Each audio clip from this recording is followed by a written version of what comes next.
I think CIA ex-members, somewhat like myself, who leave and tell their stories, it's a very painful process, but I think they are feeling that they're doing a higher duty, if you will.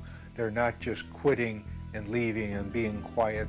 They're quitting and expressing their conscience. Here is something that we've done that is terrible, and here's something that must be stopped.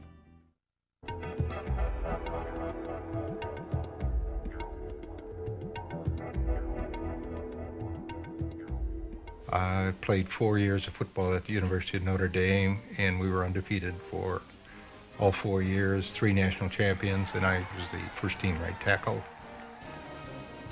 So once when I was cut from the Green Bay Packers, I was recruited by the agency, and I kind of wondered why they recruited me. But when I got down to Washington, I found out that most of those in my class were rejects from the National Football League.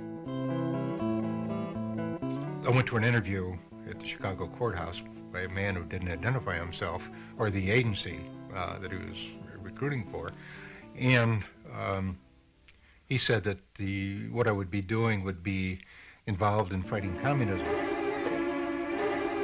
800 million people, 1/3 of mankind, exist under communist tyranny without the God-given rights of freedom and human dignity. Of course, at that particular period in 1952, this was so much a part of our everyday life, and I said, oh, yes, I very much wanted to be a part of it, very proud to be a part of it. My career in the agency began in 1952, and I stayed in the agency through 1977. In the entire 25 years, I was in the Directorate of Operations, or also known as the Dirty Tricks Department.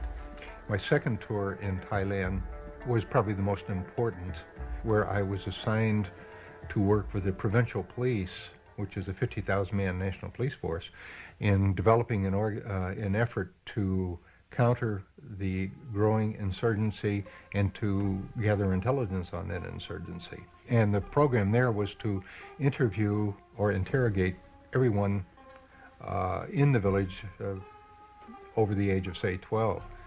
And in the process, we found out that the Thai Communist Party was much larger, much more active, much more effective than had ever been reported before. My initial reports received glowing commendations from everyone.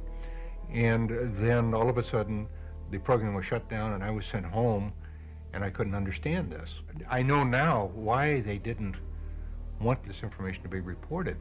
Because if they acknowledged that the Communist Party in Thailand consisted of thousands of organized villagers, then they would have to have told the same truths about the communist movement in Vietnam, when the strength there of the communist movement was in the millions. And if we had ever admitted that, there would have been only one solution to what was going on in Vietnam, is to shut down the war and come home. We could not win. Men of the 101st Airborne Division land in Cam Ranh Bay. Intelligence on Vietnam was doctored to support the ongoing war there, and I could see that the situation in doctoring intelligence was universal. Now these reinforcements head for where the action is supposed to be. For according to current policy, the emphasis is to be on direct combat rather than on advisory duty.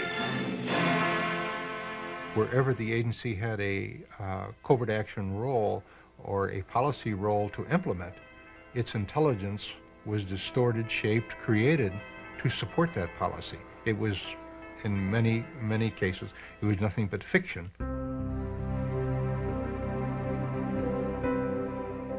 I think the worst thing I was involved in was the Phoenix operation in Vietnam, a countrywide assassination program. I was part of it.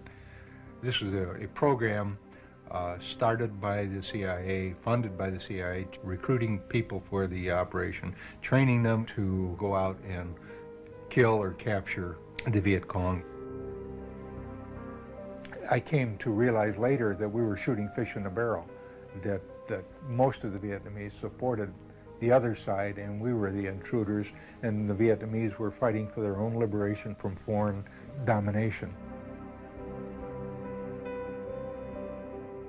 I went out to Vietnam to help save Vietnam for democracy. And when I saw photographs of the children bombed and napalmed and burned by operations, this caused for me a tremendous trauma. And I, for a number of months, contemplated suicide as my only out. This, of course, was never.